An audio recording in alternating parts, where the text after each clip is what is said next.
Hello, everyone. My name is JD Calderon, and this is Indy Comics Explained. Yet again, I brought another fantastic group of independent comic book creators. So please hit like, hit subscribe, share out the video, let everybody know we're here. And please excuse the little frog in my throat. I've been under the weather for the last couple of days. But without further ado, here's this dude. Yeah. What's up, brother? What we doing? You gonna be all right? Listen, man, I'm gonna let you do a lot of the heavy lifting tonight. So there you go. Oh, no, sir. That's why we got other co-hosts, right? But this co-host is JD Rosario from Unstoppable Comics. Been making books since 2008. And I'm hanging out with this guy to talk to other guys who've been making comic books as well. So why don't you bring some of them on? What do you mean? We got the other co-host first. What? Look at that. Look at that. Drafted into this Coco role. Not sure that was in the contract. But it was in the subheading, page 15, subsection 24A. Right? Yeah. Clause 9. Yep. Yeah. Clause 9 always gets me. Mm-hmm. Tom Hutchison, Big Dog Inc. 16 years of Big Dog Inc. this year. 15 years of The Legend of Oz, which is what we're focusing on as far as making comics all year long. Cool. Hey. So, yeah, my name's Aaron Humphres. See, down at the bottom. I've been making comic books forever. Did one called Gollems. That was my big omnibus thing. And then I have one called Knocked, which I'm doing now. And I have a new issue of Knocked. It's why I'm here. Cool. Up, Hi, I'm Neil Moherman. I've been doing comics for about 10 years now. I have a couple series, Cog and Flame, Doom Speaker, Fort, and we're here to talk about our installment in the Hospice universe, Lorana. All right, cool. We got Walter. What's up, Walter? Hey, what's up? I'm Walter. I'm an artist. I did the art for Neil's book, Lorana, and did Shiver Bureau, Metal Shark Bro, Paxer, Ghost Bats, Cubicles, so on and so forth. All right, cool. Hey, Tony. I'm Tony James, writer of Star Noir, which has this the book 4 is out now. I've been doing comics for a little over 5 years. All right, cool. Gentlemen, I'm sure some of you have seen the show notes. The show question, and here it is. How far does your knowledge of indie comics go? And the damn whole question is too long. So the other half of the question is, do you even care what's going on before you arrived on the scene, right? Some of us care, some of us don't care. I've encountered a lot of people, they're like, they have short memories. They're like, I just really only give a shit about what I'm doing and how I'm doing it, right? So that's how that works. So last man in, first man up. Tony, your thoughts. It depends on what we consider indie comics. Once upon a time, Image used to be considered indie comics in the Spawn days. So my knowledge goes back that far. But in terms of like the crowdfunding era of indie comics, not farther than when I first got here. All right, fair enough. Now, do you even care though? That's the other part. Okay. I care. Cool. Aaron, what are your thoughts? It goes back to the early 80s, maybe some in the 70s. So some of the books that I probably picked up in the 80s were made in the 70s and 60s. But yeah, I care. Dark Horse, like I said, I live outside Portland, Oregon, so Dark Horse was here. I grew up with that company. So most of my comic stores are mostly Dark Horse independent comics, not Marvel and DC. So I was more surrounded by, Concrete, Roach Mill. I can't think of some of the others. X, I didn't have the Mark, Dynamo Joe, I think, stuff like that. So yeah. All right, fair enough. Neil, what are your thoughts? Yeah, I'm gonna go along with Tony there. It's probably earlier Image stuff was my first real step into the more indie comics, and now it's barely indie comics. But then there's a huge gap, and I would say about 10 years ago when I started writing, digging into who's making what and who's doing out there, making waves and making cool stuff. All right, cool. Walter, what are your thoughts? Yeah, I mean, I'm probably thinking like way more indie. Like a lot of my best friends that I've made, was pretty much going to conventions and kind of just walking down Artist Alley and like, finding these artists who haven't worked for any big company and probably never will, but they have these amazing stories and they have this really unique art style. And like those are the people that I kind of pay attention to and I walk with. I don't read very many superhero comics, or any actually, but so those are some of my best friendships, and I really care about their comics. And I've even met people through Kickstarter, even kind of as a virtual artist alley. So I mean, it's like I love these people that are doing all these small comics on their own and just like pushing it. Like, yeah, I'm into that stuff. All right, cool. Tom. Okay, this is wild to me that no one thinks that Image is indie comics anymore. That's wild to me. I can't. We're gonna come back to that, y'all. Be ready. That's a wild thought process. For me, the indies, I have connections back into the 80s for sure. Not more like awareness than like I read all of it. Like I was aware of like Flaming Carrot, and I was aware of Concrete, and I was aware of Grendel, and things like that. But I wasn't really reading it. Outside of the only one from the 80s that really sort of was really, I think my first, outside of like Charlton Comics and stuff, when they were doing like Bionic Woman and things like that, like that's an IP, so that doesn't really qualify as anything. But outside of like Marvel and DC, I think the first thing I ever recognized as like, oh, here's a thing, was ElfQuest. And also ElfQuest came out, it was like a magazine size. It wasn't like your normal thing. So it had the size differential. It had, this awesome art. It was black and white, which was, relatively new to me. So I remember very much ElfQuest. I remember getting into the 90s where things started to, well, obviously the Turtles came around. I was aware of the Turtles, but I was never really reading them. Friends of mine were, so it was always kind of like around our comic circles. But I don't really remember any of us being like, I'm reading like Star Slayer or like, just completely outside Marvel and DC stuff. But then for the 90s, when the boom hit, that was my peak as far as like, I had the age, I had a car, I could drive to the comic book store. I had the access to all that stuff, like really, truly. So like pre-Image and then like after Image. So I was there, like we were deep in comics at that point. So we were all about the Image stuff. Again, we weren't all reading like all of that, but we were in it to a point where it was like, we couldn't ignore it. Like a friend of mine might read Wildcats, I might read Spawn, somebody else might read, whatever, and then it would just circulate. Well, you got that, and you got that, and you got that, circulate it. And so we're all in it. A friend of mine was gigantic into Valiant, like insane. I need everything. I need every version. I need all of this into Valiant. And then, it just kept coming and coming and coming in the 90s. I mean, it was just endless flow of new publishers and new publishers and new publishers. So, but I was working at a comic shop at the time. So we were, I was ordering books and we were doing all of that.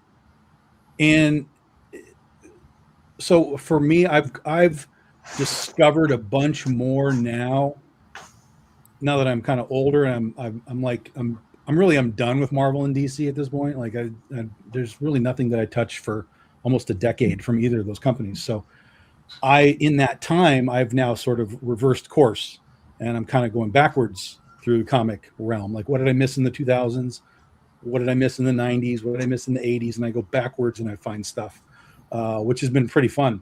I don't know. Like, I'm looking at my shelves. Like, there's a few modern things that I have up here. Like, I have Adam Warren's Empowered on the shelf. I have Hack Slash from Tim Seeley. Xenozoic Tales, of course. Cadillacs and Dinosaurs. I mean, that's a classic that everyone should be reading. So there's some stuff on here on my shelves. But for me, it's very like, I have all the Invincible run over there. So I'm very like, things get a chance, but you only get a few issues and then I fall out if you don't grab me. So there's been a lot of stuff that has gotten opportunity and just hasn't stayed on the shelf. So I'm very particular in what I'm doing in my collection. So, and then anything that I don't like, I sell on my live shows. So yeah. All right, cool. Jay, what are your thoughts? Yeah, so my history is a little weird with Indy because I don't know if you can classify 2000 AD or Nexus or Well, Nexus, yeah. Nexus, yeah. So Nexus, I remember picking that up at Walden Books, right? I think I dated myself with Walden Books. There's been a Walden Books around in over 20 years. But that used to be not on the magazine rack, but they had a weird spinner rack. So it wasn't the metal bracket spinner rack at Walden Books. It was a spinner rack, but it had an acrylic layer to it. Yeah, and it was slid into that. So there was so I picked up Nexus and I picked up Judge Dredd through the 2000 AD stuff that was on the magazine rack, but it was in the porn shelf of Walden Books, which is weird, right? It was divided. That's not weird. There's tits in that stuff. Yeah. Okay. So it was hidden there, and it was like not blind Playboy. I want to see the guy with the big guns, right? So there was that, and then my best friend's dad was Thai. He worked down in Chinatown, and he would pick up some manga. Right, we know them. I remember they were muscle fighters, right? But there was the one wrestler that had the fin, the Savage Dragon fin, but he had the bug eyes and the hot dog mouth. I think it was Kanyoku Man or something like that. So I remember him picking up those black and white stuff for us. But then in the 90s, I discovered Dark Horse through the Predators license that they had, right? Mm-hmm. And there was a comic shop a few blocks. Well, my high school sat in between two comic shops. It was about a mile each way, but I would hit both of them during the week, and I'd pick up that and looking for something else. I discovered Mage, Grendel, later on Bone. You know, Malibu. I didn't know about them until Image came out. You know, but and Elfquest, I knew about it, and Cerebus, I knew about it, but I didn't really pick them up. That wasn't my jam. Yeah, is it important? If I can utilize some of the footsteps that they took in their path, right, and apply that to what I'm doing, maybe, yeah. But for a lot of those things that I'm bringing up or we've brought up, you know, we're talking about 30-year-old properties. How relevant are many of them today, right? I said this last week. How relevant are we today with the stuff that we're making, and we're still trying to tread the ground that we loved. So for historical reference, yeah, it's important. You know, for days like today when we found out that Sam Keefe died, yeah, you know, your heart goes out to him, and you see all this other stuff that you didn't know he worked on. I didn't know he was part of Dream. Sandman.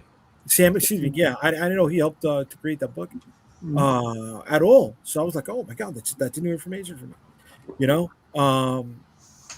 that's where it's important to know the history, right? But I don't think many of the footsteps that they've made are things that we can apply today. I mean, some are, yeah, some, but not many. That's fair. I mean, I go way back. I mean, I've spoken about this before, you know, with Pacific Comics and Jack Kirby's Captain Victory and Kamiko with Elementals and all this stuff, Warlock 5 and all these older books.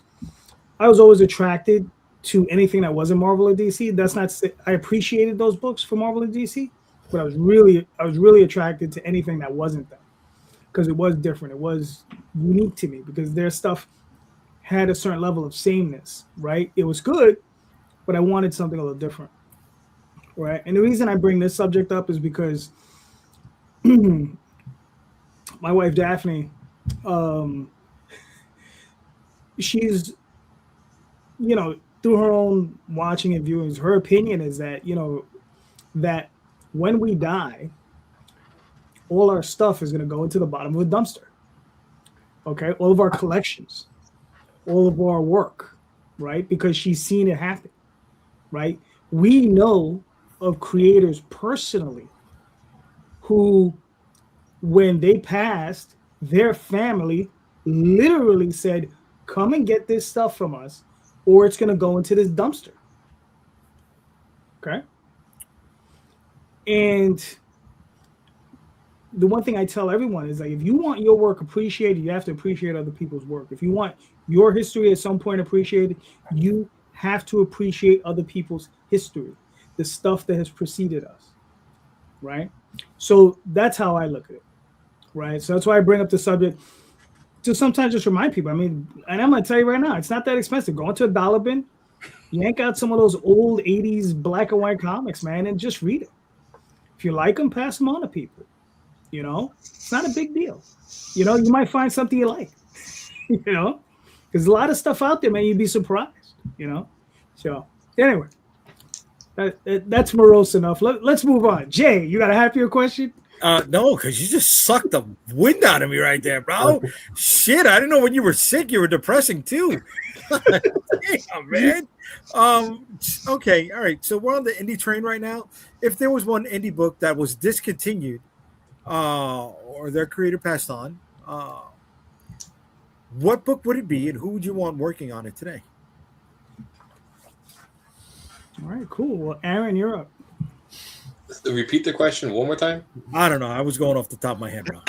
Okay. So you're like, if there was one indie book that's no longer made, right? Okay. Whether it's because the creator's not doing it or the creator passed on, what would you like to see be done today? What would you like to see be brought back, and who would you like to see working on it? Oh, well, I don't know if it's independent, but I would love to see Shiro finish Appleseed. Of course, if Shiro ever did finish that, if they ever finish Appleseed without Shiro, I don't know if I'd like it. So I don't know if that's an answer to that. Paul Chadwick is bringing back the Concrete. I do like Concrete a lot. I'm trying to think of what else. Trying to think of any unfinished. They've tried to bring back Alien Legion. Of course, that's not really independent. They tried to bring it back, and of course, it fell flat. I'm like, of course. God, I have so many random comics that I've read over the years. I don't even begin. There's like probably a ton that I would totally love to see come back, and now I just can't think of them off the top of my head. Appleseed, when it was made, he ended it in the middle of book 5. It's supposed to be 10 volumes long, and he ended it. And so me and my friend who are huge Appleseed fans have just been like, what if? He went on the Ghost in the Shell and pretty much just dropped Appleseed like a bad habit. I'm like, of course. So we're still angry at him for that. Now he does very pretty looking hentai. So he's moved on from all of that. Now he just does hentai and he doesn't give a shit. So I'm like, all right, whatever. He's made his money. He made his money, man. He does not need to go back. That guy is a legend in Japan. So this is true. Neil, what are your thoughts? I was just looking at my shelves trying to find something that I know wasn't finished and not just me quit reading it and forgetting to go pick it back up. But there was a book. I don't even know. It might have been an Image book. The Autumn Lands. Kurt Busiek? Yeah, exactly. So, does anybody know why that wasn't continued? Or he passed on, didn't he? Okay, yeah, that would probably be a good reason too. Okay. Well, Kurt Busiek, I think, is still alive. Okay. I think he died. No, Carlos Pacheco died. Yeah. That was his. I'm gonna double check this now, because I've seen was, Kurt Busiek wanders around my hometown from time to time. I've seen him hanging out at the mall. That's funny. Which is weird. I saw him and he's like, isn't that him hanging out in the food court? He still could be dead. That could be a ghost. Okay, You don't know. Then why? It's not him. Then it must have been somebody else. Okay, my bad. I could have sworn it was like him or somebody else passed on. Sorry. But he's still kicking. Yeah. But yeah, I thought it was a really interesting story. Kind of anthropomorphic creatures, people. Yeah, I don't know who I'd want to have it picked up by though. I think it could be real cool and kind of the Middle West art style. Was that Corona that did that? Yeah. All right, cool. Yeah. But yeah, I love that type of art style though. So I'm usually drawn to those type of lines. Okay. All right, cool. Walter, what are your thoughts?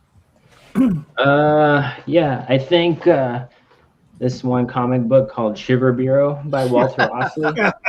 I would love for Walter Osley to pick that back up. But I was thinking like the first book that actually got me to like think that I wanted to make comic books was a book, like one of the first books I got from like San Diego Comic-Con. And I probably bought it from the creator and I didn't even realize it because I was like a little kid and my brother brought me to this. And you can ask questions of why my brother let me buy this book. But it was Johnny the Homicidal Maniac. And man, I love that book. I could not get enough of it. Like I started making up my own homicidal comic. And of course, the creator went on to do Invader Zim and stuff. But it'd be awesome if he did like another volume of that. And the other one I could think of is by Ben Templesmith, Wormwood. Which is when I was in my adult life and I was actually going to start doing comics for real. Like that was one of my inspirations because it was like, oh, you know, I don't have to draw like Jim Lee to be able to make comics. And I was like, my mind was blown. I was like, wow, I could actually do this because I can't draw like Jim Lee. But it would be cool to see him pick that back up. I think he had issues with his publisher and like all kinds of legal stuff there. So I think he dropped it. Gotcha, cool. But yeah, but Wormwood was good. That was a good book. Tony, what are your thoughts? There was a book by Dark Horse called Dream Thief, which the guy steals like an ancient mask and gets possessed by vengeful spirits while he's like asleep. That only ran for about 5 issues. It was really, really great concept. I'd like to see that original team pick that back up, or maybe Buzzkill, Donny Cates, where the superhero that gets stronger when he drinks, the more he drinks. I thought that was a really fun concept. All right. Hold on, 1 second. So I need to add one to think of one. The Red Star. I'll add that in. If anybody's read the Red Star, that thing dropped at the very end of it. Irritated me to no damn end. And they'll never finish that thing again. Ever. Red Star. The Red Star, it was basically like Russia. They were going into a fight with Russia, and it was like magic based. And the last scene is them charging to the last battle, and they're like, "We're done." I'm like, "You gotta be fucking kidding me!" And they will never finish that because that team went all over. Absolutely gorgeous book, phenomenal book. Dropped like a bad habit. I still own all of it, but I have a hard time reading it, knowing that I'm just going to come to a complete dead end. It's not going to go anywhere. Gotcha. All right, Tom, what are your thoughts? No, you didn't ask Tony. You I asked Tony. You did. Yeah, he did. Yeah, I did. You weren't paying attention. Again. You did? Yeah. Did I blank out? Probably. Senior moment. Exactly. It's okay, Jay. It's okay. So, maybe this is a weird take, but I don't want anybody else to do the book. So, for example, Xenozoic Tales, right? I want it. I need more Mark Schultz. But if getting it means it's not Mark Schultz, I don't think I care. Okay.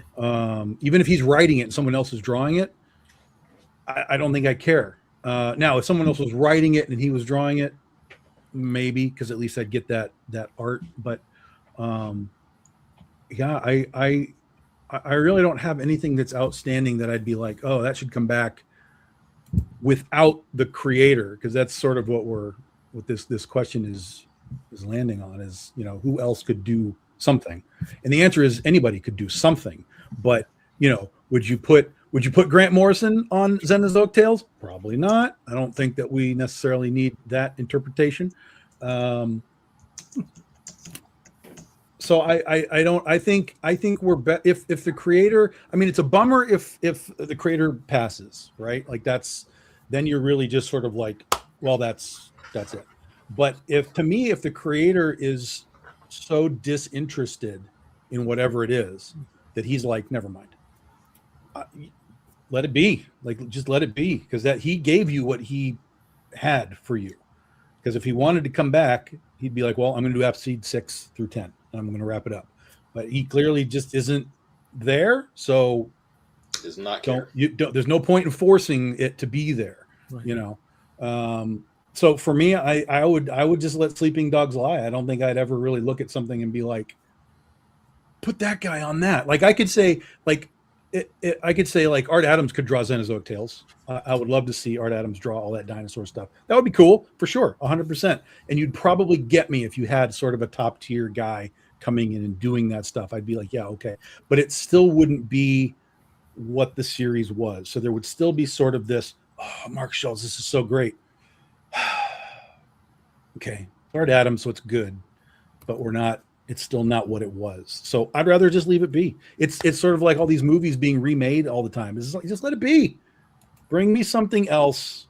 Let what it is just be. Let us enjoy what it is, and move on. Although Mark A. Nelson, I think, would do a good job. Well, that's what I'm saying. There's plenty of people you could put on a book, and it would be a rational. Okay, we can probably sell this book, right?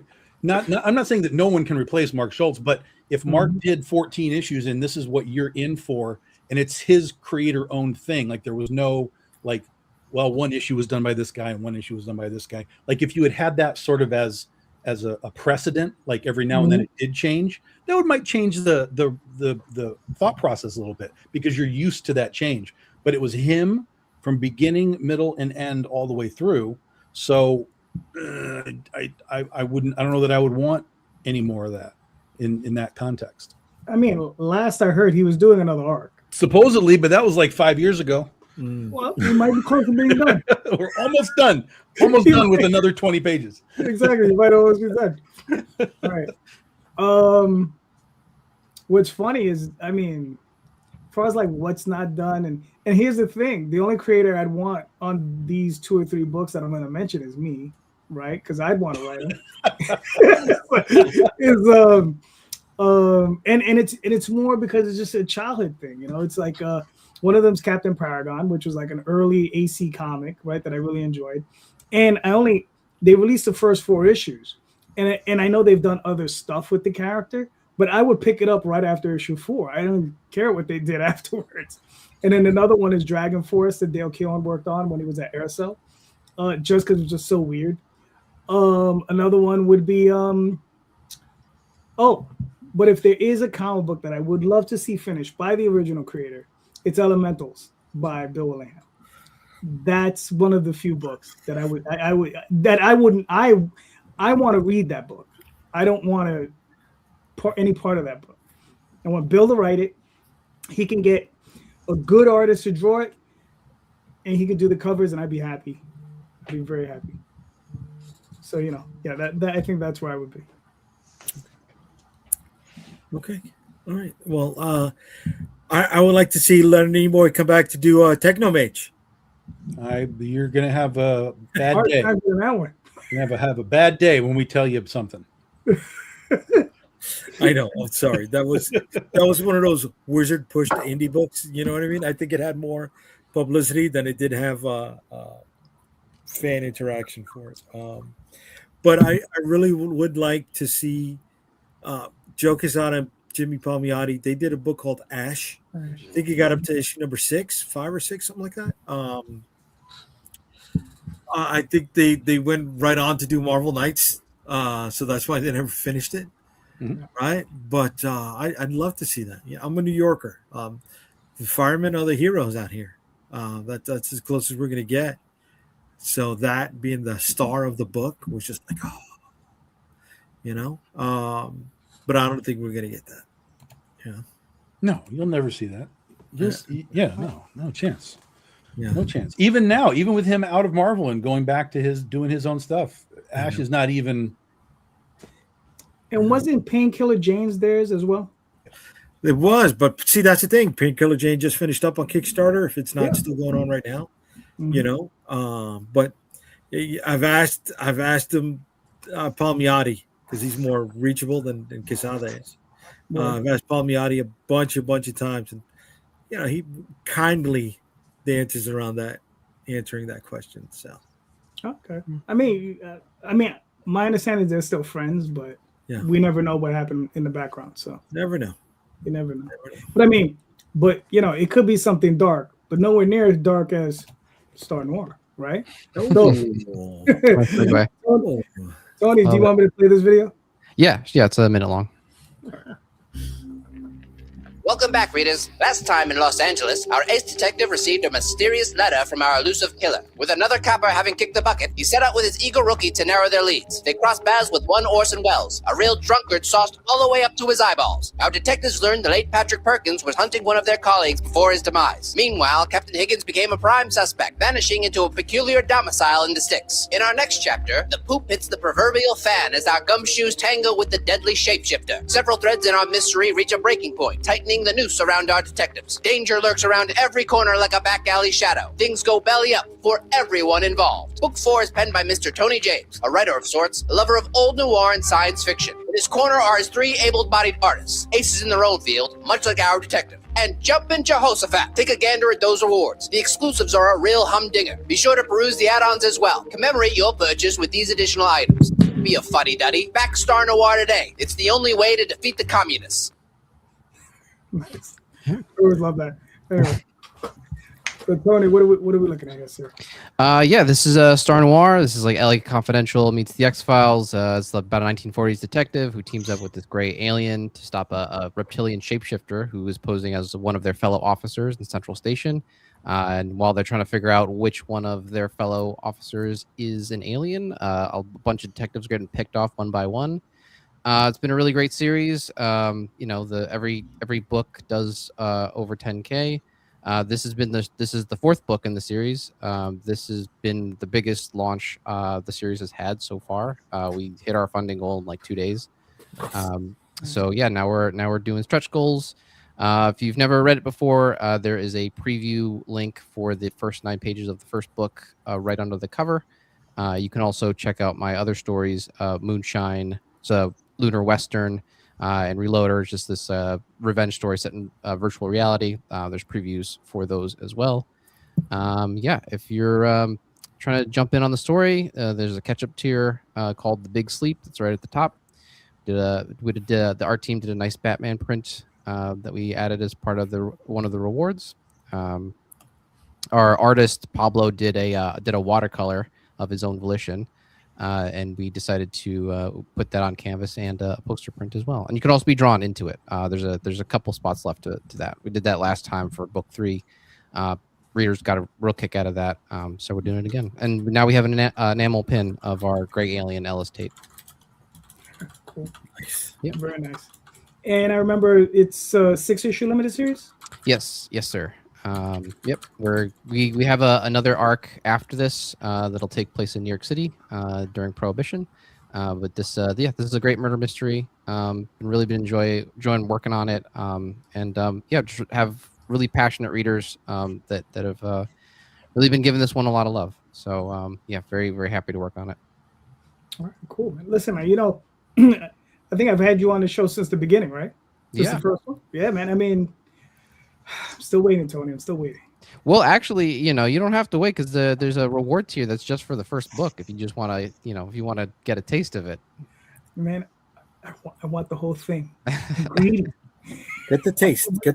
Just get the whole taste. chunk. Want the whole chunk. But listen, man. But with all honesty, I see it. I know it's a good book. It looks great.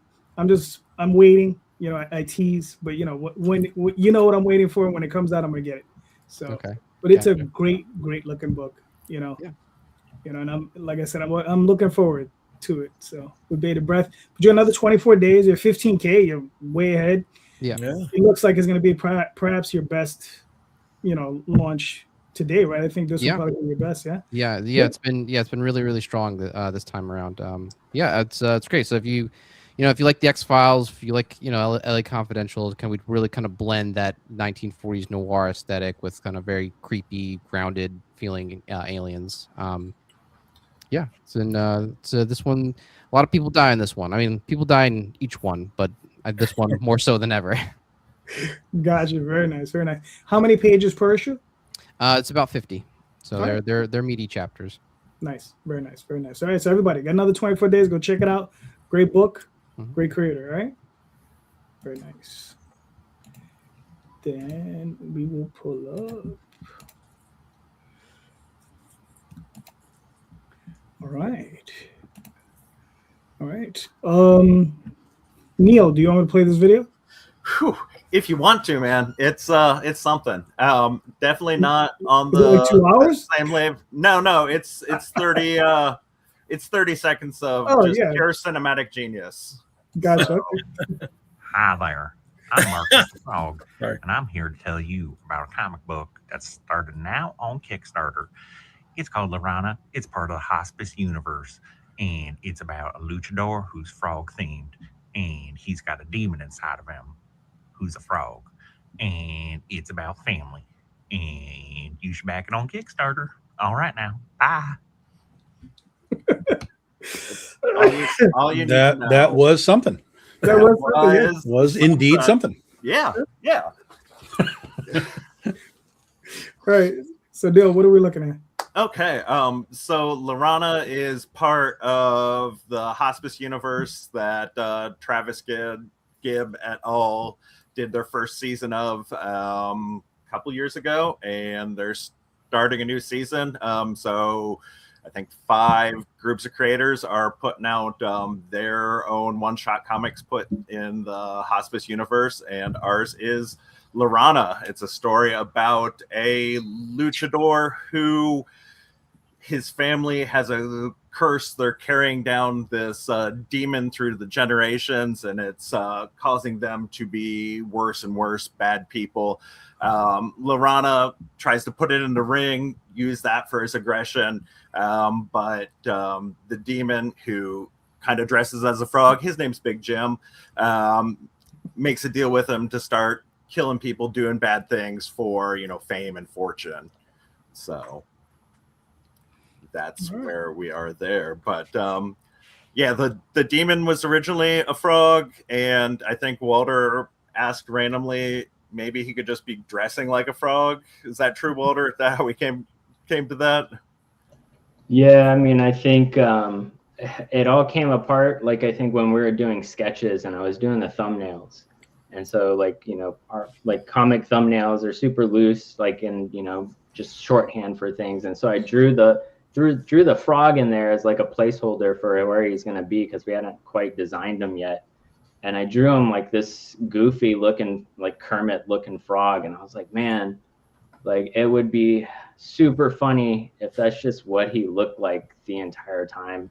And I said it to Neil, and mad props to Neil for kind of letting me go crazy with the book. Because I know I kept tweaking things. I don't know if he was secretly wanting to strangle me, but I was like, would it be funny if we did this, or would it be cool if we did this? So basically it was just, we were both just having a ton of fun, just kind of throwing around ideas for this story with the designs and everything. Yeah, it's definitely not the book that I think we started making. But no, it's been a lot of fun, and I'm always willing to let artists, and especially Walter, just run. If he says he wants to get weird with it, he can get weird with it. And I will say that I was not consulted on the video, so I had no input in that until I saw it after the campaign went live. So you can't hold me accountable. It's genius. It was done in 3 takes. 3 takes. Because the other yes, that genius took 3 takes. The other ones were too long. It was too long to load up there. So that's what we got. There's allegedly another video coming that is going to be better, but I mean, we're halfway through the campaign, and we'll see. Hey, listen, we once had a guy who nearly set, what was it, Tom? Was it his house or his kitchen on fire, shooting his video? What? Oh yeah. He had he was doing puppets, sort of, Right. and he had a spaceship, and he put some sort of a sparkler kind of crap in the back of his spaceship, something that ignited so he could get smoke, but he couldn't control it, and it started melting the ship, and it was crazy. I mean, I would have used that video still.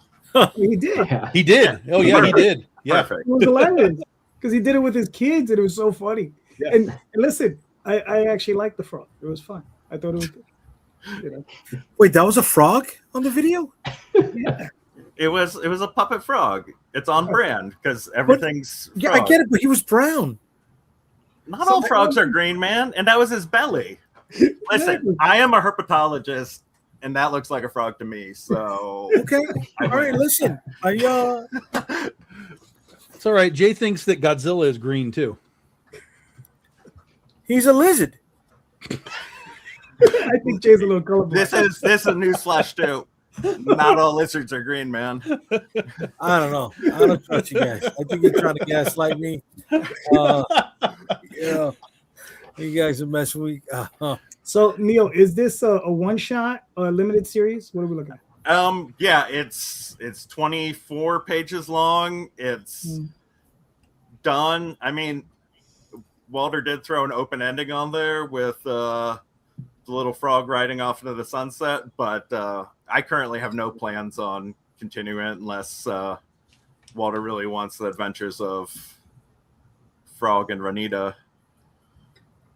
All right, cool. I mean, listen, it looks like a lot of fun. Yeah. I mean, who's well, obviously Neil, you're a huge wrestling fan. You Not at all. luchadors? Huh? Not at all. The script was very well written with specific wrestling moves as wrestle in there. I don't know how we got onto wrestling. I think there's a Mountain Goat song and there's a line frog mask and yellow cape. The whole album, Beat the Champs, about luchador wrestling. I think I was just listening to that. I'm like, this would be real cool. Set it in this. I know nothing about this, but let's do it. Gotcha. There's a comic which also I wish was another comic that I wish got continued was Lucha Libre that had a bunch of different character or creators on it for different artists and whatever. And it was like this superhero team of luchador fighters, and they'd go around and save the world or whatever. And I think when I read that book for the first time, I fell in love with the whole aesthetic, and since that time I've always wanted to do some kind of lucha libre type story. And I think Neil and I were going back on what would be a cool idea to do, and we kind of fell into this whole thing. It was kismet. So all right, cool. I mean, listen, man, I like it, man. It looks like a lot of fun. You said it was 24 pages? Yeah. Yep. All right, cool. Well, you got 73 backers. You got 17 days to go. Got a little bit of work to do, but not much. I don't think you have any issues making that goal. No. So very nice. I mean, I like it. I mean, everybody go pick up a luchador book with a frog demon. You can't get enough of those. All right.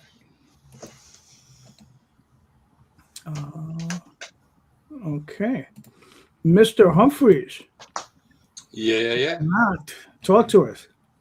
Well, I finally got the third issue done. It took me a year to do that. So Noct, if you've not heard, I like Halloween, I like Barbarians. So I squished them together. And My Godlings is my other book. That's 12 issues. That's done. You can buy individual issues. You can buy the giant book there. Then I put some other... Noct started out as a series of prints explaining this guy's history, and then I just started... That's the newest one. Those are the Hellhounds. He's vampire hunting, and so a lot of vampires will have Hellhounds guard them when they're sleeping. And so he meets this girl, and they're vampire hunting. That's the vampire. My take on a vampire, his head's purposely cut off, so you reveal the next line. And I also want to concentrate on the blood. His body is like liquid blood, so he's not like a traditional vampire. He actually can move around like a snake with his blood and control liquid. That's why he needs more blood. I don't know if I showed the vampire. I just think I just showed that part. I kind of kept that a secret. He's kind of more demonic looking. But all my issues are independent, so you can buy any issue out of order. I don't number them; they're all independent stories. There is an overarching sort of background of the character, but like most book series, I'll just tell you what story that's in or whatever, very loose. That's the one with the dog that steals his pumpkin kill, and he has to go chase it down. And I don't know if I put the image of the Jekyll and Hyde, two-headed monster, one side's Jekyll, one side's Hyde. And so. Then the other one is the one with the skull, when he finds the skull in the dirt and has to save himself. That's when he's killing the undead knights. So, but all those issues are done. I do have the fourth one already written, and I'm already thumbnailing it out. 4 extra pages because I had to extend it to end it. The fourth one is kind of where he meets his nemesis, who does actually show up again in future issues. That's the Headless Lord. That's him. Barbarian Needs Food Valley. If you played Gauntlet, you know what that's from. So stuff like that. Yeah, I just run a store, run my comics. So you're more than welcome to go to my store and buy it. So, all right, cool. Yeah. Now, what's the website? Humphres Illustration at Big Cartel. Just print Humphres Illustration, which is my last name. It's my dad's last name, so it's some family significance to me. So that's why I call it that. Name of my business. You'll find it. If you put Knock, I think you'll find it too. So yeah. So. Those are prints. Some stories I might write. The original idea of Noct was like he would tell parts of his story in prints. And then I just started taking up more stories and just went on. I like Barbarian, so and I had some ideas for him. So yeah. All right, cool. So those are the Jekyll Hydes. Those characters are in the fourth issue. The issue I'm writing now, those are the Grinning Jacks. These are the Grinning Jacks. They will be in the next issue. And they're kind of more of a permanent menace in his world. So, are you looking to do? I mean, currently you're doing one a year. Are you looking to get maybe a little bit closer? Hopefully, I'm looking to get a little bit closer. My snafus, I'm getting into modeling, and so that's my own fault. I've taken another art form that I've been enjoying, but I'm going to hopefully focus more on modeling. And so, also, I just have a lot of 2 jobs. My girlfriend's disabled, so I have a lot of responsibilities. So sometimes I don't have a lot of time to work on it. So I try my best. Yeah. All right, cool. So is that going to be runway or cover? Oh, which one? Runway or cover? You said you were getting into modeling, right? Oh yeah, yeah. You know me. It's the bearskin rug, right? Yeah. Exactly. Here you go. Yeah. That's why you don't have a gray hair on your head. The bearskin rug, taking care of that baby. Yeah, taking care of it. All right. All right. Late pledges are available for Vicky Sticks' Dead Princess. We're still getting late pledges after the campaign is over. We got a couple. The book is almost ready to be fulfilled. Well, excuse me. We're just waiting for Kickstarter to send us the money, and we can send out digital rewards, and then we'll send out the book to print. This book was part of a special collector creator collection trading card set. So that's why the late pledges are going on. And 4 of the 9 cards have been revealed. It's a 9-piece puzzle set where the back of the cards have a big old jam image. So card number 4 will be available later on in April from Marvin Wynn. And then we start the cycle again. Calderon will have a card. Tom will have a card. Rob Multari will have a card. And then by the end of the year, if you've backed all of our campaigns, you've gotten all of these cards. You have a great big jam piece. It's a nice way to say thank you to everybody who keeps supporting us on a consistent basis. And then we've unlocked quite a few of the trading cards. This is some of the preview images. I took away the word balloons to keep from spoiling anything in there. So it is written by me, illustrated by Donnie Hadiwijaya, and colored by Champion Ramirez. For those of you who don't know what Vicky Sticks is about, well, we are reinterpreting the Frankenstein's monster story, but here in New York City with a female lead, and she is the protector of all the creatures that go bump in the night and walk the shadows. Again, the late pledges are still available. You can pick up some of the things like our premium blood red foil variants, some of our holochrome holochrome premium covers, and then you can also pick up issues 0, 1, and 2, which is this was for. All right, cool. Very nice. When do you expect the next issue to come out? Well, I just made an update today. We put the cover up, illustrated by Narcielo Souza. The issue, If you had backed it, you would know, Calderon. yeah, buddy. Did back it. I just deleted his emails. Yeah, Tom. Donny Heidi Wijaya is illustrating issue number 3 right now. So we're planning to get that one out by July, and then issue number 4 in November, if we can pull it off. All right, cool. I have faith in you. You can do it. Thank you, buddy. Thank you.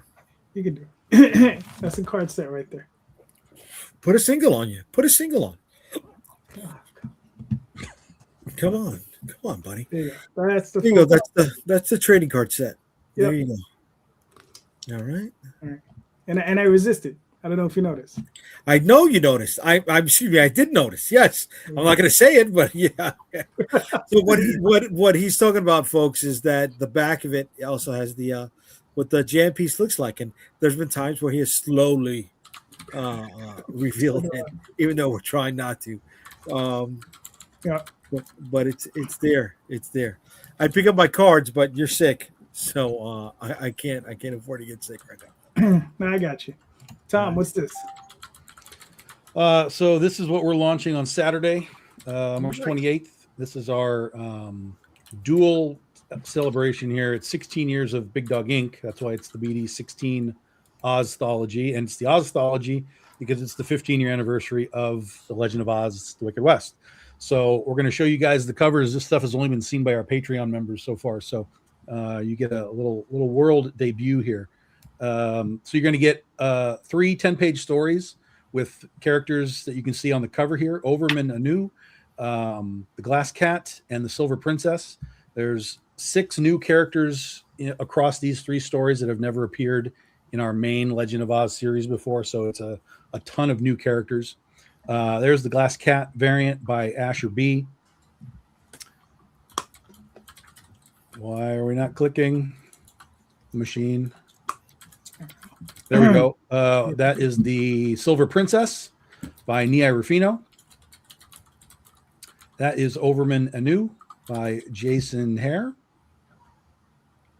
And then there's a couple of just variants. We have our Scarecrow by Inkaru. The Wicked Witch of the West by Pablo Munoz. And I've got one more that I haven't got set up yet, and it's our Dorothy Gale cover by Izaneto Adamar. But this is the covers that we'll have for the book on Saturday. Cool. And how long is this one going to run for? 3 weeks, just like our normal, kind of standard normal. All right, cool. Got one last one to roll in here. This is for Rod Espinoza. Have to get back onto the show. It's for Adventure Finders. It's in the sign-up stage, so if you want. Rod has been doing comics for a long time. I think longer than 30 years at this point. He's worked over at Antarctic Press for a long time. Published by Dark Horse, a couple other companies. And this is his long-standing webcomic. And myself and my wife have gotten together. We're going to help him out. We're publishing it for him here in the States. He's in the Philippines, so obviously he can't do it. And, it's a fun adventure dungeon. If you love Dungeons and Dragons, you love Lord of the Rings, that sort of thing, this might be something you might want to look into. You love, anything along fantasy related, high fantasy, that sort of thing, then you want to go check this out. So probably going to launch in the next 2 to 3 weeks. That's that. Tom, what's your question? Okay. Here we go. Wait. What? Tony has to leave early. Okay, go. So, Tony, you want to make eggs in now, or you want to wait? No, I'm good. They delayed it a little bit, so I got a little more time. All right, cool. Tom, there you go. See, just wasting my time, Calderon. Yeah, I know. Before Tom asks his, excuse my me. God. Before Oh my Tom asks his questions, I just want to let everybody know that the links to the books that were shown up so far are in the Creative Comics. Yes. And now Tony has to go. And Okay, so here's the question: are Image Comics indie comics? And if not, why not? And remember that if we consider Dark Horse Comics indie comics, what's the difference? Okay, that's fair. Mio, you're up. I do think it's indie comics. It's just there's almost like mainstream indie comics, and then the indie comics that we're creating are a much smaller. And I guess I don't know, why do we do that with bands too? When they get big, they cease to be indie. When they're if they're on an independent label, they're still indie by definition. But yeah, we tend to knock them off as being an indie band. So yeah, I see no reason why they shouldn't be indie comics. They're all creator owned, still correct at Image. Yeah. So I mean, they're just mainstream indie comics. I'll start. Yeah, we'll go with that. They're all indie except for the IPs. Yeah. If it's not Batman or Superman, it's indie. Fair enough. Walter, what are your thoughts? Yeah, I mean, I think they're independent comics. I mean, a lot of those creators, are still in the trenches, like grinding. And if they're not, they probably were at one point in time and got big enough. I mean, I think maybe some of the reasons why people might say they're not indie is you have some guys that, might have gotten super popular drawing like Batman, and they have these huge followings, and then they go to Image, and they obviously went through their pains and struggles to get there, but it can sometimes look like they're just giving comics to the big guys, and people are missing out that there are small guys that are still getting accepted into Image and stuff. All right, cool. Tony, what are you thinking?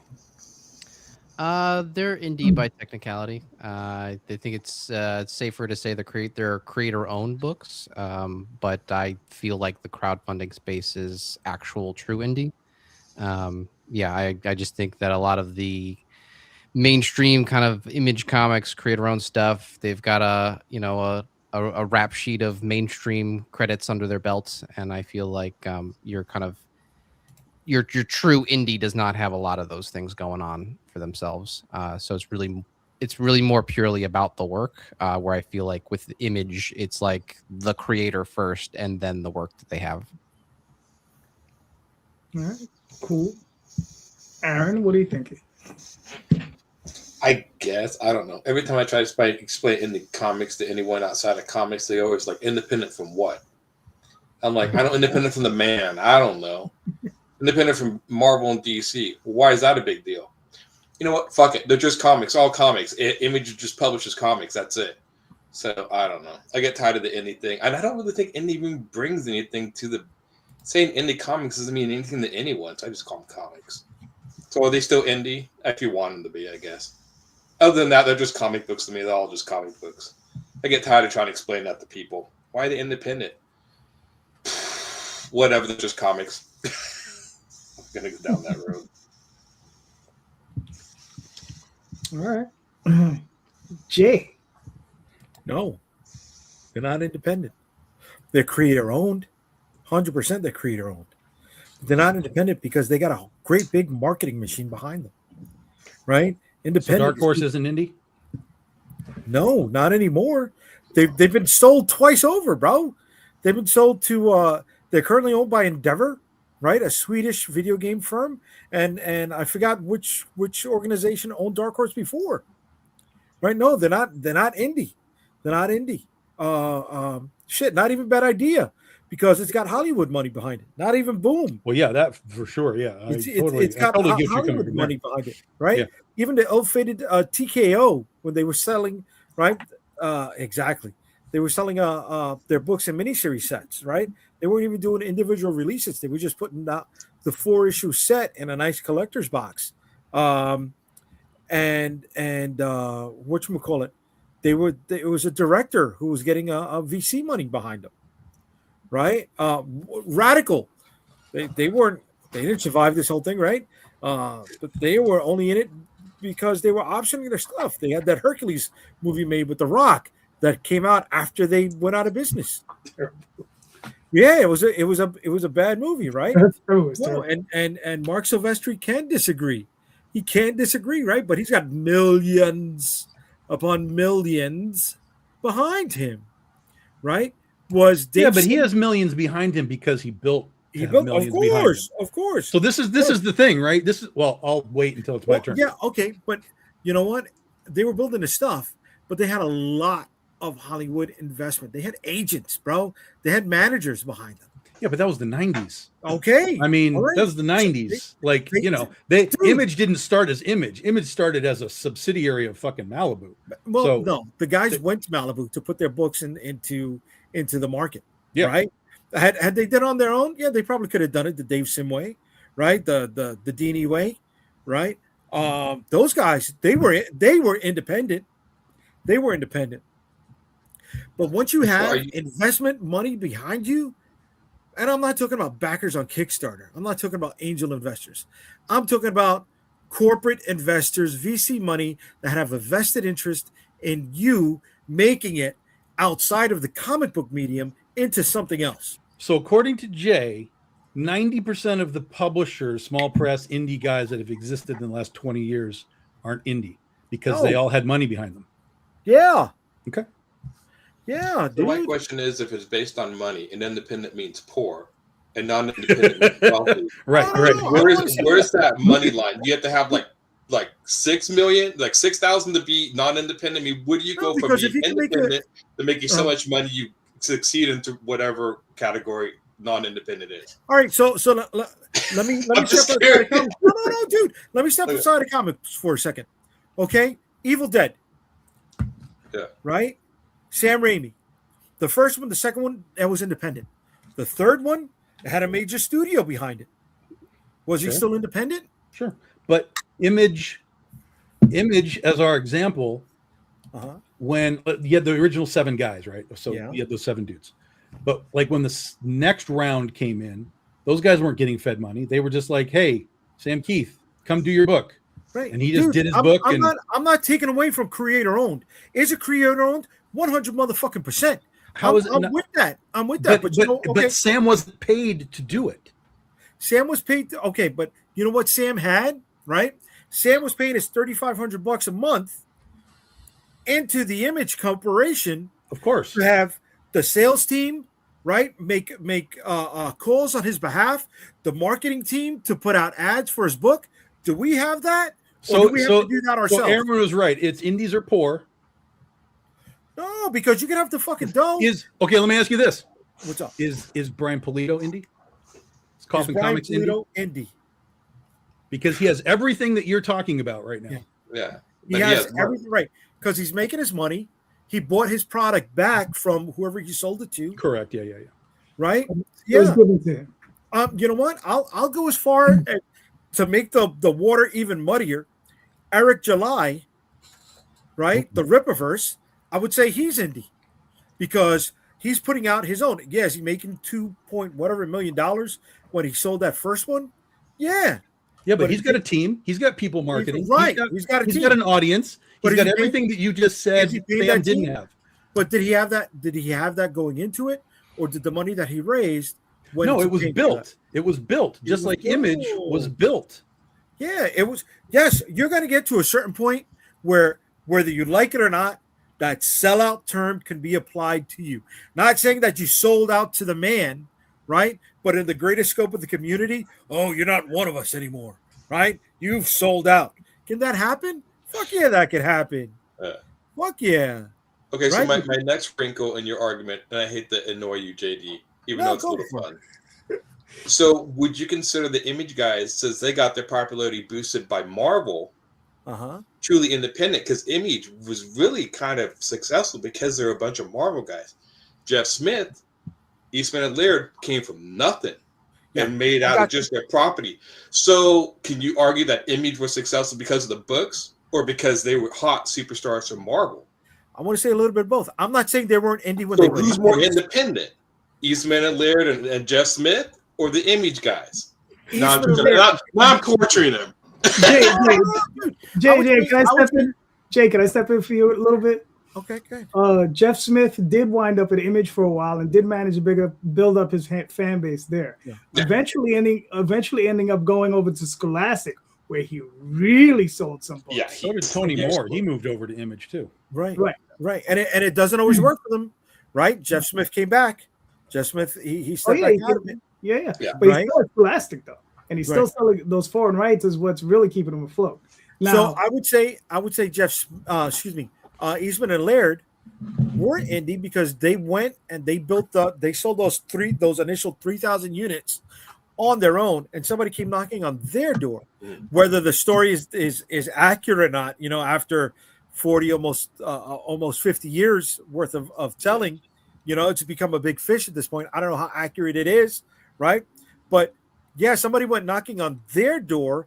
He had a contract where if I can't sell this product for you, then the whatever option rights or deal rights go back to you. And he would drive in around his car, with a latex turtle mocked up in shotgun, right? And that was the only product placement he had to help pitch that stuff. And then Playmates, who was lucky enough looking to expand their line, they went to that. So yes, that was lightning in a bottle, because it didn't happen with Dave Sim, right? It didn't happen with Bone. I mean, with Jeff Smith, he went the Image Scholastic route, right? Mm-hmm. Was Image indie when they started? Fuck yeah. I'm not going to say no. I'm not going to take that from them. They grabbed their balls. Like what we are doing right now, grabbing our fucking balls and making our books on our own. Show me your hands, Rosario. Show me your hands. Right? But that's what we did. We did. And who's to say that money doesn't come, our way? I hope to fucking God it does for each one of you. Jeff, I really do. I mean, Jay, do me a favor. Just hold on for a second. Hold on a second. Just hold on. Walter has to go. Okay. So please, Walter, let us know where we can find you and your work, sir. Yeah, you can find me at pretty much Walter Osley everywhere. If you want YouTube tutorials on making comics or webtoons, all that crap on YouTube. You can read my webcomic at shiverbureau.com. And yeah, just look me up. Right. Walter, brother, it was a pleasure. Anytime you want to come. Nice talking with all you guys. All right. Indie Comics, whatever that means. Yeah. Whatever that means. Peace out. Take it easy, brother. Good.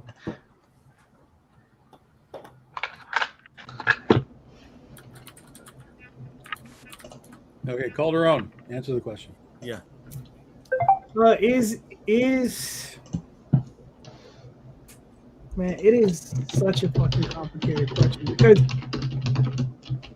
here's the thing with Image, right? You have the original 7 guys, right, whom I really don't consider independent, right? Because with maybe the exception of Eric Larson, but they've made enough money and done enough things that, are they really independent? I don't know. But they also have a huge section of books underneath. If you go through that Image catalog, there's I guarantee you there's dozens of books that you've never heard of. That'll last 4 or 5 issues. Hundreds of books. Right. Yeah. That'll last 4 or 5 issues. They might make it to the trade if you're lucky. And poof, they're gone. And they have the same issues we have. Poor sales. Yeah. Right? I've heard there's one called Rocket Girl. Mm-hmm. Oh yeah. From a few years ago. Beautiful book. Yeah, beautiful. It's nice. They could not sustain it. They couldn't sustain the sales on it. They said, look, if we can hit 10,000, we can keep this going forever. That's all they needed. Right. Sell 10,000. I'm sorry, who was publishing them? Image. Okay. Yeah. So, that's why I'm saying it's a huge gray area for me, because like obviously Jim Lee's not there anymore, but Spawn. Do I really consider that indie? No, just like Hellboy. I love Mike Mignola, right? But is Hellboy indie? He's had 4 movies, right? Yes. You know, that fourth movie, that was indie. Oh, yeah. So then But again, we come back to the levels, right? You can start there, but you can grow yourself out of it. Even though if you're an entity, like Mignola is an entity, right? He's his own stuff. You can still grow yourself out of the idea that I was an independent, creator or whatever.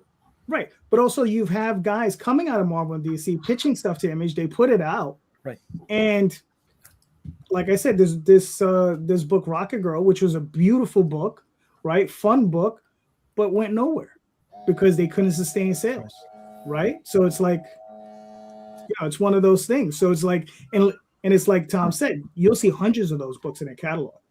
I know I got at least a dozen, just one trade. Books from Image. Yeah, well, that's one of the reasons why we talk about how Image brings in all these names is because for a long period of time, well over a decade, there was a period of time where they were letting just about anybody in. Right. It's like, yeah, bring your book, and that shit just collapsed. And it still happens today, yes. But the further you go back, you will run into this period of time where you're like, what in the fuck is this? I've never heard of any of this. Like, no chance no one knows what this stuff is. It's not in dollar boxes, it's in quarter bins. Like, it's kindling stuff. Yeah. And so at a point, they reached a point where they were like, we can't do this. We're not selling anything. We need guys that have a little bit of a reputation. And that's where sort of the doors kind of shifted a little bit to like, can we get like a guy from DC to come write a book and bring that stuff over? And that's when all of that kind of started happening. And the sort of open door situation, while it technically still exists, you really need to come in with some sort of a following behind you or a track record behind you for them to kind of take you seriously now. There was some great stuff in the chat. I was really enjoying here. It was some great points. And I do like the idea of like, see, to me, let me come out for me, indie guys, and this goes back to Rosario, indie guys aren't taking corporate money as like a startup, right? Like, you can build into corporate money and get a movie and whatever you want to do. But if you're starting on your own, like it was said in here, like if you're a Kickstarter guy and you need that money to kind of make the thing, that's sort of like pure indie. Like that makes absolute sense to me. With the Image guys though, not the founders, but the guys that are coming in now, those guys, generally speaking, are not coming in with like angel investors behind them. And that's why I kind of still consider the majority of them anyway, indie guys, because they're just coming in saying, we made this book. Will you publish our book? And the Image says, yes, give us $2,500 a month every time you make an issue. Right. And they're like, okay, well, and Image is not paying for the writer. Image is not paying for the artist. Image is not paying for the colors. This is fucking shit. You pay that $2,500, which helps run the offices and all that kind of stuff. But the rest of it is on you. And so that's why I still kind of look at Image as like, it's not mostly indie in that context, because these guys, what's the difference between if I took the exact same book to Image or Scout or Vault or whoever else is still publishing books, it would be the same situation, right? I'm taking my book to you. You guys are going to do the work, hopefully, theoretically, and there's some money that comes back to me. It's just that Image has made itself that third level of Marvel, DC, Image. They have elevated themselves over 30 years now to be the place where you want to be. And if you can't get there, then you go to Scout or Vault or whoever else and see if they'll take you. And you get different deals in that regard. So that's kind of where I was coming from. Is like, I feel like, and I love the idea of indie as a term. I love the idea as self-published, creator owned. These are all great terms that kind of create a ladder of indie, as you start to climb it. Who am I now? I love that idea. That's actually a really interesting sort of thought bubble of figuring all this stuff out. Yeah. So strange question, and I would just, I'm looking, and I don't know this, so I'm asking this honestly. In manga, since most mangakas create stuff on their own, would they could be considered all independent? Because the people who publish them are magazine owners. They don't own the properties as far as I know. No, I Yeah, could be ownership. wrong. Yeah, that's another thing. Yeah. So I guess that they would all be independent to a degree. Aaron, just give me a moment. Give me a second. Tony has to go as well. So Tony, please let us know where we can find you and your work, sir. You can find me at T/J on Substack, at BananaBat on Instagram, Star Noir Book 4 has got like 24 days left, doing great. Check it out. My quick 2 cents about the indie comics thing. I think indie comics has like real indie comics has like a punk rock kind of quality to it. It's really just the creator and the creation with no discernible machine behind it. Just kind of very grassroots.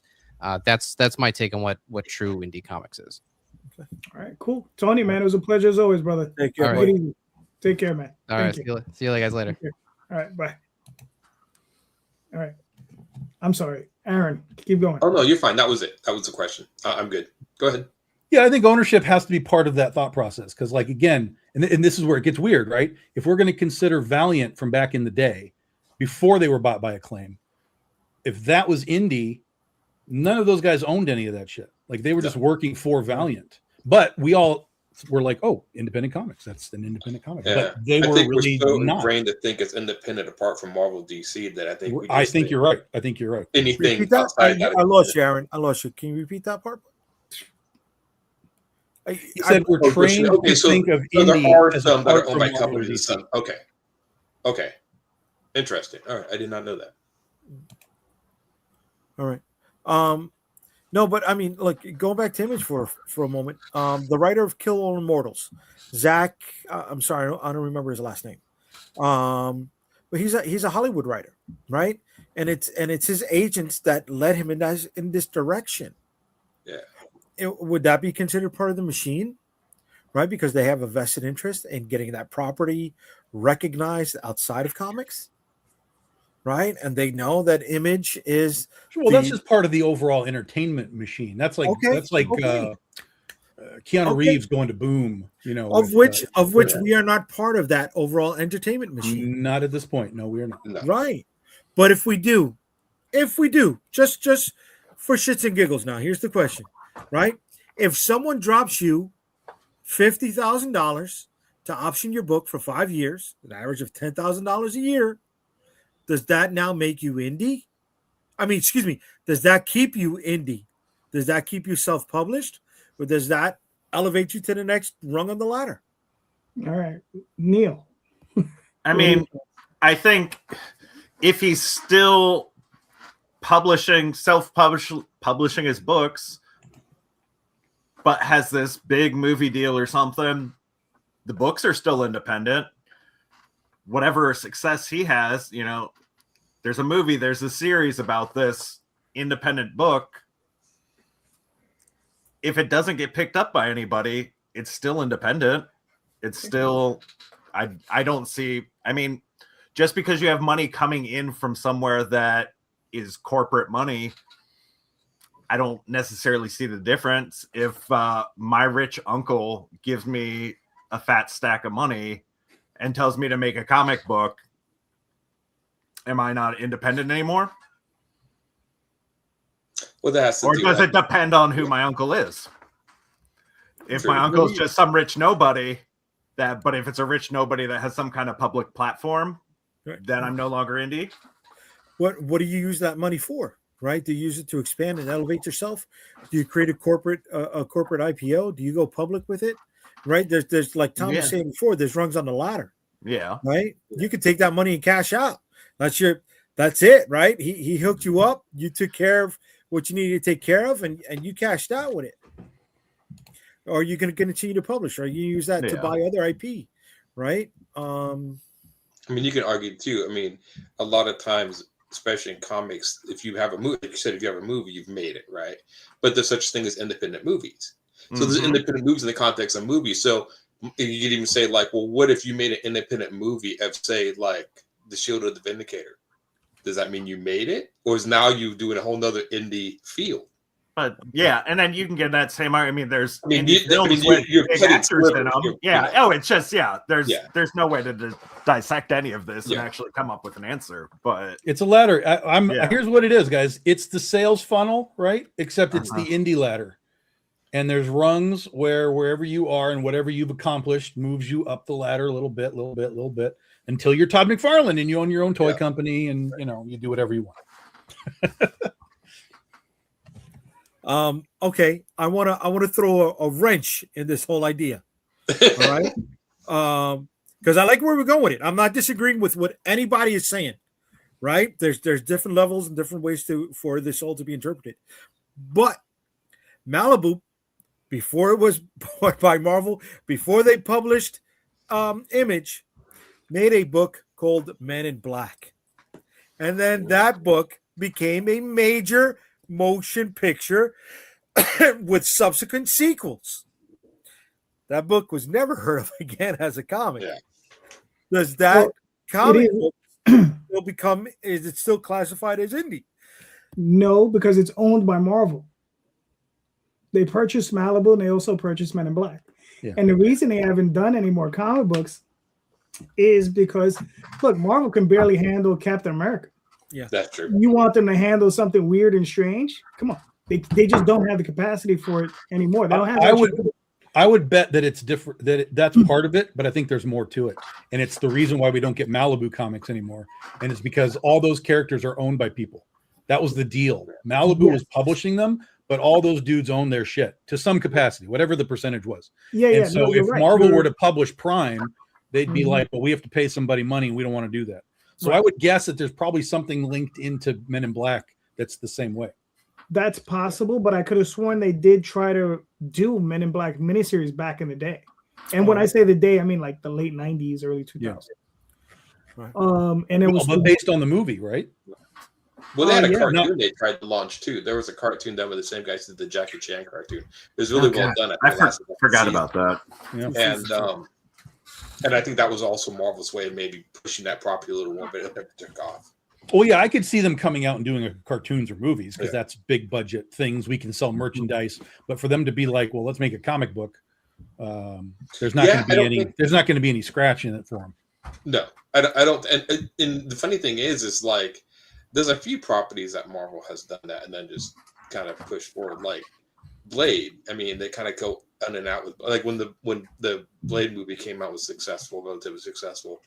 I don't remember them Kickstarter a new Blade comic, or maybe they did. I don't know. I can't remember. They tried. They could just never get a team on it that worked. Yeah, it just never sold. That's why it was always like it would run for a while and stop and come back and come back. Just like Ghost Rider is the same way. It just kind of runs for a while and stops, and somebody else comes in, and they have no concept. It really feels like they have no concept of what their supernatural world is, and that's why they can't write a fucking vampire hunter movie. Like I don't know how this is so hard, but they can't do it. And that's why we don't have one yet. Well, they still, I can't count how many times they kept fucking up the Punisher movies.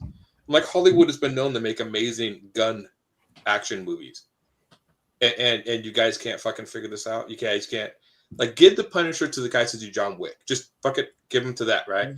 Like because that's just so many Punishers. Like no, that's not the same. No, that's not the take. They add conspiracy theories. Like no, this guy just goes out and kills motherfuckers. That's what he does. That's his whole point. The skull chest. And they still, so many of them cannot get it right. And I'm just like, how is this possible, Hollywood? You make shoot up movies, cop movies. That's one of your shticks. And they still couldn't score it. And I couldn't figure that out. So, does Al need to have something told to him? Yeah, I think it does. Okay. Hey, Al, they don't own shit. Yeah. They sold that stuff decades ago. Yeah. Yeah. Long gone out of their hands. Is it Laird? I think Laird is the one with the agreement, though. Yeah. That he can release, I think, 10 or 12 issues a year of the Teenage Mutant Ninja Turtles, right? If he wants to do it, right? Yeah, right. Eastman is work for hire. Yeah, Eastman's work for hire at this point. Yeah, Eastman has Eastman got brought back on as far as like the comics as to oversee, what they're doing. Okay, so here's funny. Here's what's funny about Eastman, right? He tried to hold on to oh my god, not 2000 AD. He tried to hold on to heavy metal, right? He tried to come up with his own museum of comic book art, right? Not MoCA downtown in Manhattan, but his own thing, right? He established Tundra. So his money, he did try to take that money and do good within the comic book community. Yeah, He did yeah, that. yeah. Didn't he do But- the scholarship? Wasn't but- it? But he also That's bought a the other tank, Rosario. Flair. He also bought a tank. He So bought a tank. He He did bought a buy tank. He bought a tank. Right. To But do that- good but- for his community.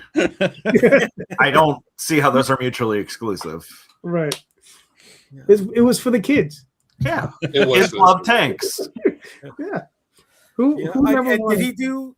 Did he funded Fact 2, Heavy Metal 2, with his Yeah. own money, right? yeah. He had some aspect of that. Yeah. Right. So So his the- wife was involved with that at the time. I don't know if he's still yeah, married. Right. No. Really And straight, I she's think passed she away. She passed away. Yeah, she right? passed away. Oh, They did she? got- I'm probably they do got that. divorced. Yeah. But that goes to show you, right? When you're too indie, you can mismanage your own finances and Yeah. shoot yourself in the foot. I mean, look, he did it. Rob Liefeld did it. You know, Rob Liefeld. I listen to his podcast all the time. He talks about all the money he spent. Rob didn't buy a tank. He didn't buy No, tank. but he did build the Youngblood spaceship and a For giant. San Diego. Yeah. Oh, I don't remember. Yeah. Oh, yeah, I do remember that. Ah, Yeah. Oh, I remember He like the said Bad there was a- Rock, like cosplay. Yeah, guy. and But, even he said that was the dumbest shit he ever done. on the indie ladder, where is the rung for buy a tank? Is that like top? That's the top. Oh, That's the yeah. top. Top, brother. That's the so top. Oh, if you yeah. get a tank, you're done. Okay, Yeah. perfect. Yeah, top yeah, of the yeah. ladder. Is it like a modern tank, or was it like the old World War One tank? I mean, we got to like figure out what kind of tank we're talking about here. He's got Is it pictures even of it. American? Could be one of those cool, like Russian tanks or something. Who knows? It was probably like the one that Garner had. What was that? A Sherman tank? That movie tank? I'm guessing. it was okay, probably yeah. like- The basic Ru- American World War II, the yeah. Sherman. I'm Yeah. guessing it was that, but I don't know for Yeah. sure. But I would say if anyone would be inspired by the movie Tank, it would be him. I want a tank too. All right, cool. That All could right, I have got a gone question. somewhere. Yeah. All right, I got I a would question jump. for you guys. If they were good, they could have gone somewhere. Right. Cool. Yeah. Well, the The Savage Dragon cartoon. cartoon went 2 seasons. Yeah. There you go. When the tank is gold plated, you're mainstream. There you go. There you go. Yeah. The Spawn cartoon. Yeah, that went 2 seasons. And the other one. Three Right. seasons. Was I it 3 got it. seasons? Okay. 3 seasons. Yeah, I got all 3. And is he DVDs. still making the Spawn movie, or does that dead now? It's all in progress. Limbo. Okay. You know, I- Jamie I- Foxx is still attached to it. There's updates occasionally, like, well, we're kind of made another step. We made another step. It's like Blade. Yeah. It's still coming. Okay, still getting there. Yeah, the Alright. Spawn. Oh yeah, did he actually make a life-size version of the Spawn Yes. mobile? Yes. That's Well, right. the Spawnmobile was just a drag racer that he And painted then he painted it. Okay, with fire on it. Yeah. So that wasn't like a custom built thing. Yeah. right. All right, Yeah, I gentlemen. think was Tom McFarlane the only one that actually split off to do. He did a toy company. All the other creators kind of stayed mostly in In comics. comics. I don't remember them really making another company that did any other merchandise. Because all the guys went to him, like there were Wetworks toys and Youngblood toys. Yeah. and, you So know, why they all- even bother? It making was funny enough. It was Jim Lee who went somewhere else. Right. Playmates. To Playmates, yeah, he went somewhere else with his Yeah, Wildcat. and Savage right. Dragon also went to Playmates. Okay, Oh, yeah. Yeah. And then they all came back. I know they did it. I think McFarlane did a Savage Dragon figure, but I don't know if he did Wildcats.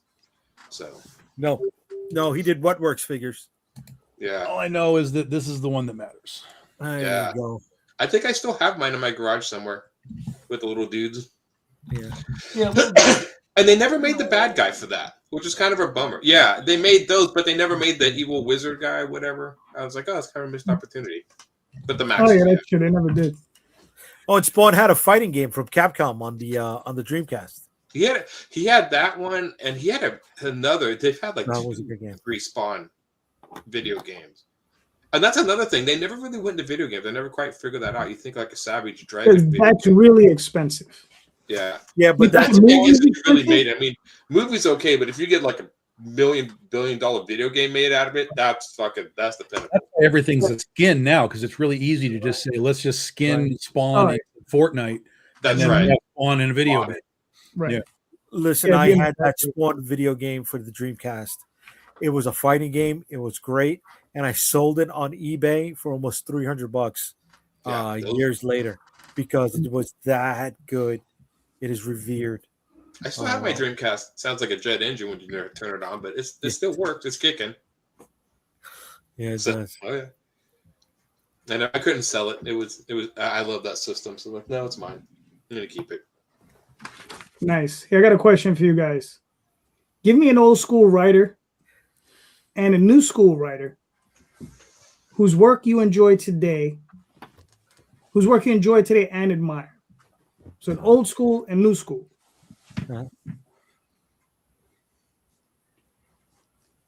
Okay. Who wants to go first? I'll let you guys choose. Yeah, if nobody's ready, I'm ready. I'm good with it. Go for it. Okay. Mark Greenwald. Okay. His Captain America run was my entry almost into Marvel Comics. It was always on the spinner rack at Walden Books because I guess nobody thought Captain America was cool enough. So it was the first series I was able to pick up on a regular basis. Mark Greenwald was my man. Captain America, the whole Easy Rider aesthetic behind the stories was it for me. And today, I'm going to say Daniel Warren Johnson. Neil, you're doing a comic book about wrestling. If you get the chance, please read Do a Powerbomb from Daniel Warren Johnson. He went bonkers with it and then was able to land it on the very last page. And it was, I'm a wrestling fan, so for it to keep up so many themes, like even backstage drama within the series, but as outlandish as the premise was, wow.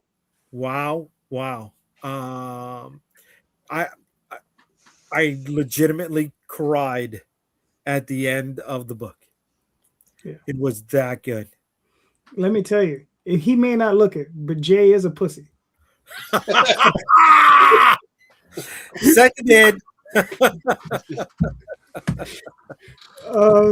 No, it is a very good book. It is a very good book, and it is very emotional too. So,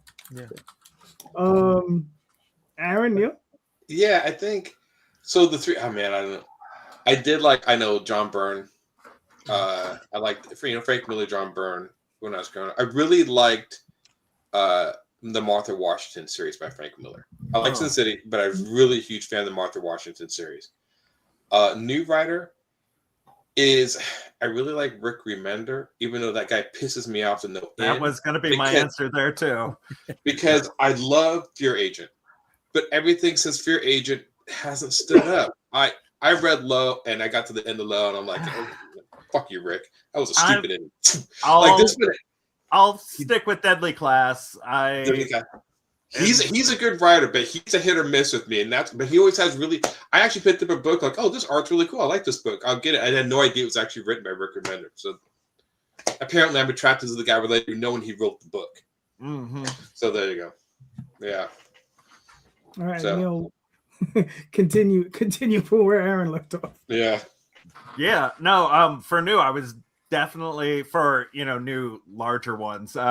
Rick Remender is I think Deadly Class got me back into some of the comics when I started picking up that. And God, I remember tearing through all of his stuff. Black Science, I really liked. Mm-hmm. But there are some like Low. Yeah, it had a neat concept. And then, just petered off with that. God, it was. Beautiful. I would just sit and look at it, but that's how he draws me. And he gets these amazing artists, and then sometimes he just can't stick the ending for me. Oh, absolutely. And I don't know why. Absolutely, God, and so I'm probably slightly younger than you guys. So when I was a kid, I wasn't reading too much. That I remember reading some of the Kirby early stuff there, but it was just random throw-offs from what my friends had, and that would have been still in the 90s, so not old stuff. Mm-hmm. So I've gone back and read a little of it, but I'm not as well versed on some of those beginner authors, and I definitely should be, but that's where I'm lacking. That's fair. Tom, what do you think? This is where I piss everybody off. I don't follow writers. Period. I don't believe that because someone wrote something good in one genre or one character that it translates to something else. It can, but just because you wrote a great Wonder Woman doesn't mean you can write a great, I don't know, fucking Spawn, right? Because they're just polar opposite characters. So that's not to say I will give things a try, but I'm not a writer following person. Like Robert Kirkman, I don't like anything that he does except for Invincible. And everything else that I've read, I'm just like, no, I don't want any of this. Put it all away. Don't want it. Who else? I don't like Grant Morrison, but I like the first half of All-Star Superman. The first half, not the second half. So it's to me, it's all very, very hyper specifically a book by a person, and that works. And then when they hop off, I see who's replacing them and you know, whatever. But I you know, for me, the only old guy, John Byrne for sure. I know I came up with John Byrne stuff, and Chris Claremont. Those are sort of my two sort of go-to old folks. I came up with a lot of Wonder Woman in the 70s. I couldn't tell you who wrote them. I have no clue. You know, when I was reading that stuff, I was a kid. I didn't read a credits portion of a book. Like, who cares? I'm reading a comic book. I don't care who did it. So I have no idea who made those things. I know some of the artists, but I don't know who wrote them. So it's tough for me because I don't follow things. So as far as like a modern writer, most of the modern writers that people freak out about, I can't read anything that they do. Time after time after time, they're like, you got to read this. You got to read this. I'm like, okay, but no, the answer is no. So I think the only sort of modern but again, if he went and did something else, it wouldn't matter. But what I do love is what Stephen Sejic has done with Sunstone, because that is such a fucking, he pisses me off. And I tell him this too. Whenever I get a new Sunstone, I'm like, fuck you. Now I have to level up what I'm doing, man, because your characters are so great. Your dialogue is so great. Your storytelling is like right there. Like it's so good every time. And that bugs me because I know I'm not that good every time. Have you read some of his other works? They did a fantasy series too, and I can't think of it now. There's been a couple other, and that's my point, right? There's a couple other things that he's done along with his wife too. And they haven't, for whatever reason, it just doesn't land for me. You know, sometimes it's just concept, like the concept doesn't work for you. That's fine. But it's you know, it's like Tim Seeley, right? I can read Hack Slash. I don't really read anything else that he does. So it's for me, it's all too hyper specific. It's what the thing is. The thing has to work for me, and then, you know, whoever happens to be writing it, oh, okay, well, I like this now for as long as it exists. And if the guy goes off and does something else, I might give it the old college try. But so far, a lot of it just sort of falls short. So I don't know. I remember I was reading Sunstone at work for a while. People were like, "What are you reading? Nothing." Yeah, nothing is right. Yeah, nothing. Go away. Superheroes. On about your day. Go on about your day. Yeah. Here's, I guess, maybe the only guy so far that I could jump around, but he does the same thing all the time, is Adam Warren, right? So he did the Dirty Pair books, he did Empowered, he did the Bubblegum Crisis, but that's all the same genre. So it makes sense that if I like that, I'm going to like the other things that he does. He did some stuff with Gen 13, you know, for a long time. Oh, yeah, he did. Yeah. So, you know, which I don't, that's not peak for me, but it's like, it's okay. Cause it's still in that, you know, that type of character world. But yeah, I don't know. All right, that's fair. I'll go with some names I don't mention as much. So for an old school writer,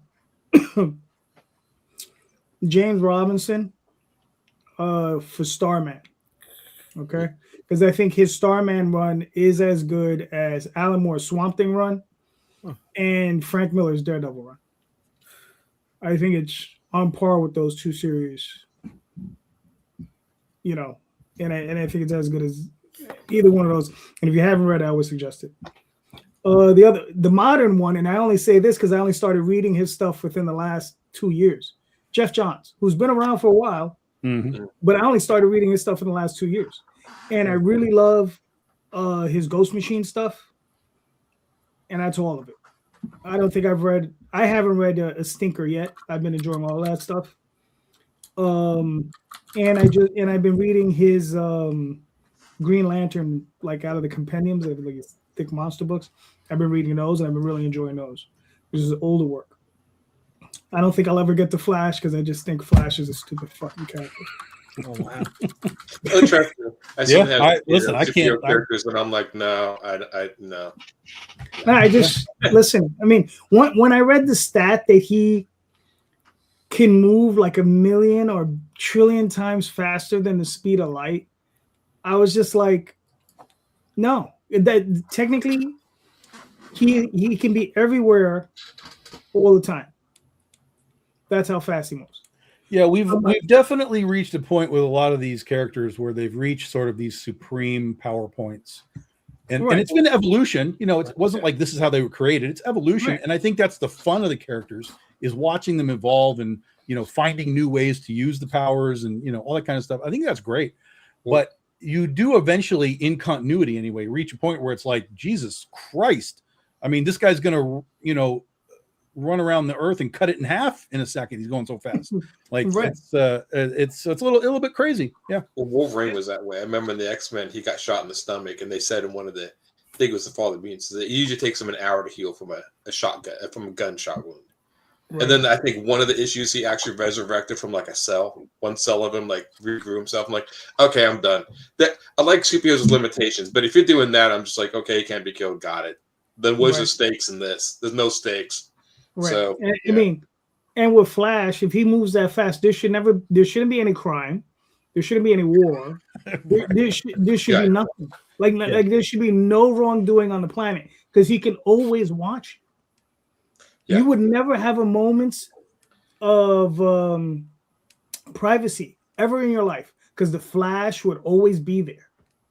Because that's how fast he moves. He could see. That's the story. That's the last Flash story. Is that Flash has taken over the world. Because every time somebody comes into power, he's like, nope. Or he just becomes like, Santa Claus. Start his own Amazon company and make billions doing that. Just deliver all your packages like that. Yeah, it's hired by Amazon. Yeah, that's great. Yeah. That's amazing. Yeah. I mean, it'd be kind of weird if you got it from the toilet flushed on its own because the Flash stopped by to flush the toilet for you. So I mean, that's a little weird. But it could happen, right? But it could happen, yeah. But that's what I'm saying. It's like you said, no stakes. There's no stakes. Yeah, I know. Right? So, yeah, it's just crazy. But I don't know. Jay's gone. Tom, you got another question? Probably not. What does that mean, Tom? I don't know what that means, Tom. I don't either. I don't know what that means, Tom. At least ask a question about Laser Blast, something. I mean, I could do that. Oh, I'll tell you something. You got to see this. You got to see this. I'm gonna have to send this to you, and then you're gonna have to put it up. Because when I saw this picture, I was like, this is what we have to do. This is now my goal in life. Hold on, I got to get it off my phone here. It's probably a picture of a tank. No. I'm going to leave that for the turtle folks to worry about. They're getting their tank. He didn't get a turtle van. You think that would have been like a no-brainer, right? Get a carbon copy of the turtle van from the cartoon. Yeah. Well, my understanding is that they weren't big fans of that stuff. I don't think they were either. No, they weren't. Yeah, that was all Nickelodeon or not Nickelodeon, but whoever it was that was making it. Yeah, they weren't big fans of Cowabunga and that sort of stuff. Yeah, I think they're a bunch of like old 80s heavy metal dudes. Yeah, I didn't see that stuff, really connecting. Okay, I sent you a picture on Facebook. So for those that don't know, when you're on the JD Rosario show on Fridays, we talk a lot about Laser Blast from time to time, but Friday was like a deep Laser Blast period. And I was on Facebook a couple of days ago, just scrolling, and this picture came up. And as soon as I saw this picture, I was like, this is the ultimate fan cast for the remake of Jesus. Laser Blast. No, Like Which one? the hair is absolutely right. The face is absolutely right. Dude is a great actor. That is your dude for the Laser Blast remake right there. 100%. yeah. You should have saved it for Friday. Now we got nothing to talk about. No, I got something No for you Friday, on Friday too. no Friday show now, Friday. folks. No Friday show. No. Wait a minute. Is that Jeffrey Dahmer? Yes, Yeah, that's him as Jeffrey Dahmer in the show. Yeah, it's Evan Okay, Peters. because I've seen Jeffrey Dahmer, because the actor who played him looked damn spot on to the guy. So sometimes they get him confused. Yeah, that's Evan Peters in the Jeffrey Dahmer show. Yeah, That's right. Yeah. Okay. Um, I watched 2 episodes of that, and then I'm like, God, he eats people good. I would live through that shit. So sometimes I think that Calderon and Tom use my platform to further their needs with exposing people to the Laser Blast movie. I really do. I'm just I'm just a facilitator. I'm not. We're not disagreeing. with you. Eventually, Charles Band is going to find these shows, Yeah. and he's going to be like, "What the fuck are these guys talking about?" Well, did you speak to your colorist? No, not yet. I will. I'll buzz him tomorrow and see if he wants to pop on this week. So, Jay, do you have a question? I asked like 5 of them today. Why do you got to go to the well, bro? Come Because on. you're the co-host. Yeah, that's why. That's why I asked 5 of them. He said, "Oh, Jay, you got to do the heavy lifting." I'm pulling shit out of my ass. Come on. That's bro. every week. That's every week. And believe it or not, no one is impressed with your ass. Excuse me. This ass makes me so much money on Times Square. Okay. How do you think I make so many comics in my career? Come on, bro. Times Square doesn't do that anymore. You think it all comes from sale? Hasn't been a deuce in a long time. Hasn't been a deuce in a long time, bro. You don't know I mean- part of Times Square. You're right. I'm sorry. It's not Times Square. It's the kitchen. The kitchen is the Hell's Kitchen right now is the area where they do a little bit of that extra. For those of you who don't know Manhattan, the Hustler Club actually resides in Hell's Kitchen. So just a little bit of juice for people. I know. I remember in Portland there were rumors that it was who's that famous porn star owned the Swingers Club. He's chubby, hairy. Everybody, Ron Jeremy, Swingers Club. I didn't know it ever existed. I walked to work one day. There's a big Humvee. It says that right in pink letters across. I'm like, oh, must be fucking real. Oh yeah, no, I didn't know about that. I don't know As about dumb that. as it is, I never go in there, but because I heard the Russian mafia hangs out there, so I'm like, I'm good. I don't need to get my ass shot. All right. But So let me just softball everybody. Yeah, So- softball. There we go. We'll go to softball round.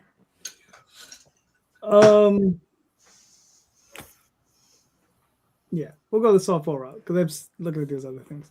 Who is an artist? And I've asked this question before, so Tom and Jay already know. So who's either an artist or a writer that you would want to work with? Softball. That's a softball. All right. So Aaron. Aaron, yeah, either one. Go ahead. I don't know, Go man. ahead, Aaron. I am one of those guys that do not like to share. And I will admit that full front. It could be a detriment. I drew a comic for some guys, and then the inker came in and crapped on it, and the colorist. I even tried to give colors that they should use, and they're like, "No, whatever. We got to grail a box of colors. Weed." After that, I don't know. I think my friend Tom, as dumb as it is, it'd be somebody. It wouldn't be anybody famous. It'd be somebody I know. I'm not. I don't know. I'm not really sure. I just never have had any inclination to want to work with other people. As dumb as that sounds, I don't know why. I just always just like, no, I have my own vision. I want to do it myself. Give it to me, mine. It's probably to my detriment that this happens, but yeah, I'm greedy. So That's what makes you indie. that's what makes me indie. More indie than I probably really should be, but yeah. That's fair. Neil, what are your thoughts? Oh man. I don't know. I really am drawn to like Scotty Young right now. Some of that style. I'm not sure what I'd want to write for something like that. But I just dig that style. So I think I would strive to find something that would fit. All right, cool. Scotty Young, yeah. Tom, what are your thoughts? I would be a little careful because some of the people that I could name are actually doing things. Like I've got confirmation. I'm like, and I'm losing my shit over who's doing these things. So we're not going to talk about them yet. Well, you just let us know who they are. Nope, absolutely not. Just, No, absolutely not. it's not a big deal. We're not putting any jinx on it whatsoever because it's all working right now. I mean, there's lots of artists I would love to work with, and some of them I've talked to, and they've given me sort of the thumbs up. Like if they have opportunity, they can do it. Like I've talked to Adam Warren about doing a cover, and he was like, "Yeah." And this was back when he was doing Empowered. So now that it's done, he might actually have like windows of opportunity. So I might hit him up again and see if I can get something from him. You know, Todd McFarlane and Art Adams are my sort of top 2 bucket list guys that I'll probably never get, but they're there forever until I get to work with them. And then, you know, there's the guys like Mark Schultz. I would love to have Mark Schultz do something. Frank Otto. I keep talking to Frank Otto all the time. He works for DC. He's exclusive with DC. He does the DC versus Vampires stuff, and I love it. And every time he posts something, I'm like, now? It's like, no. So at least he knows I'm out there. So if there's ever a yes, like put me in there, buddy. So he's really fun. He's like, I'm sorry, but my editor does not let me do that. And I'm like, I get it. Just you tell me when it's yes, and I'm ready. It's not a problem. Adam Hughes would be a guy that's high on the bucket list. I don't know about writers so much. There are some guys that I would definitely give opportunities to. Not opportunities because they've already been working, but like you know, I'd love to work with like Vince Hernandez from Aspen. So I knew him for years when I was over at the Aspen crew. He's very, very cool. I would definitely love to be like, hey, do you want to do something? And hopefully he'd be game for it. So there's a few out there like that. Yeah. But I've been knocking on doors. Like I've said before, like, don't be afraid to knock on the door because you don't know what those guys are doing at any given moment. And even if they say, well, yeah, it might be the end of the year, at least you got the door open a little bit and, you know, come back at the right time and see if it works. Cool. Jay, what are your thoughts?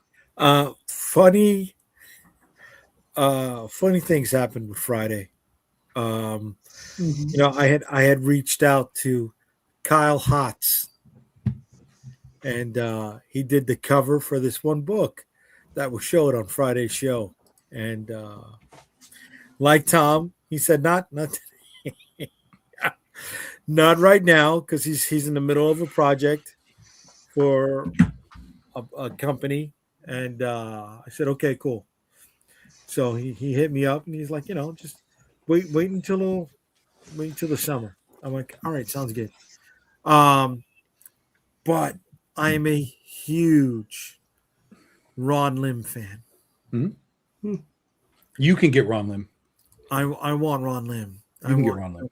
Ron Lim Silver Surfer is my Silver Surfer. I'm not trying to put down anyone else that ever worked on Silver Surfer. But when I was picking up his books in Puerto Rico at a Walgreens, you know, it was the Ron Lim stuff. And it was just, it got me, right? Ron Lim and Jim Starlin. And then Ron Lim was doing Captain America for a minute. And I was like, you know, he was for me, he was Ed McGuinness before Ed McGuinness. You know, he was the big, bulky hero artist. But Ron Lim Silver Surfer is the epitome of the Silver Surfer to me. If he has any interest in what you're showing him, you can get Ron Lim. Yeah. I would kill for Ron Lim. Knock on the door. Yeah, I don't think you'd have to kill for him. Just make sure you show the body around them to prove that you've actually killed for him. That way, he'd be more willing to accept you. Well, I gotta be asked for the sacrifice first. Then I go. You don't want to be preemptive. You don't want to wait. Yeah, that's right. You know? Do I cut here, Ron, or take the heart out? Like, how do I do this? Right. How do I satisfy you, Dark Lord? He might just want the liver. The liver, yeah, right. He did probably watch 11. That's all. I think one of the guys I'd want to work with is Jerome Opina. Okay. That's a great answer. Yeah. I mean, I I don't know really who- like Seven to Eternity. Mhm. Oh, okay. All right. Fear Agent. Yeah, I just bought that book. That he's the artist. Yeah. Yeah, the artist is fantastic in that. Again, that's why I recommend it. Always drives me. Ooh, pretty.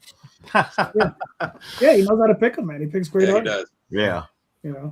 No, that book's beautiful. All right, gentlemen. We made it to hour 2. Thank you so much. All you guys were great. So let's start with Mr. Aaron. Where can we find you in your work, sir? Pretty much Facebook. I do a little bit of Instagram. We have not fallen off there. I'm horrible at social media. I just like to read it. I literally, maybe because of my age, I forget the post. I just literally forget. I'm just like, am I supposed to post? I'm supposed to post shit in this.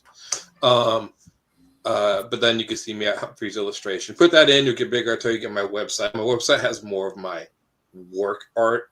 What I do a lot of motion graphics and stuff, so there's a lot of that on there. You can see my comics on there, but then you go down and look at my storyboards and all my other stuff I've done for companies around the globe.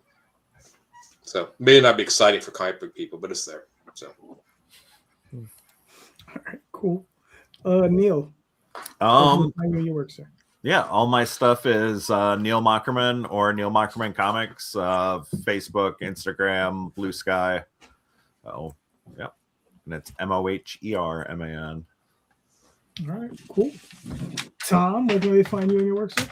BigDogInc.com. Get comics, back issues, trade paperbacks, whatever you need. And then Saturday at noon Eastern time, we launch the new Legend of Oz book. Very nice. Mr. Rosario.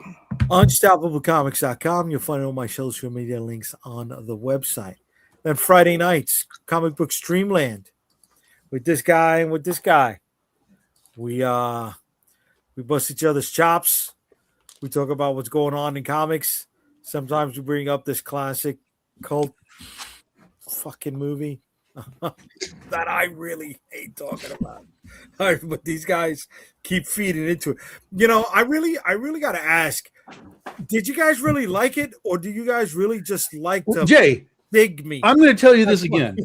At no point in any of these discussions have any of us said, this is a great movie and you got to watch it. No, you said you got to watch it. You No, both said never, you got. I never, never wanted to. ever has this been said that you have both to watch said this movie. You got to watch No, it. this all said, came hey, out from me It's on simply Amazon. asking, Okay, you got to hey, see it. does anybody remember this movie? Because I was like by myself remembering this movie. And then some people were like, yeah, kind of. And other people were like, nope. And I was like, all right, whatever. And I told them about what the movie was. It's this and this, and it's got aliens and whatever. And at no point did I say, run to your television and see this movie, because I know better. You know what? I'm going to say this. If not both of you, definitely one of you said you need to watch it. Okay? And I would say, if anyone, it was Marvin. Marvin may have said it. That's a possibility too. One of you motherfuckers made me watch it. No. Nobody made you watch it. You we mentioned the movie. You made me watch it. You said, "Hey Jay, it's free." And everybody knows my favorite price is $3.99.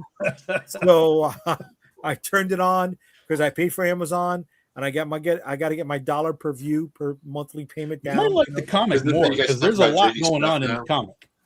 You guys talk about JD's, like, here's JD's comics, here's Laser Blast. Now Laser Blast being the epitome of the standard, then the comparison goes. Dude, I wanted to get into this whole episode about gatekeeping. People don't let you, who talk shit about your books.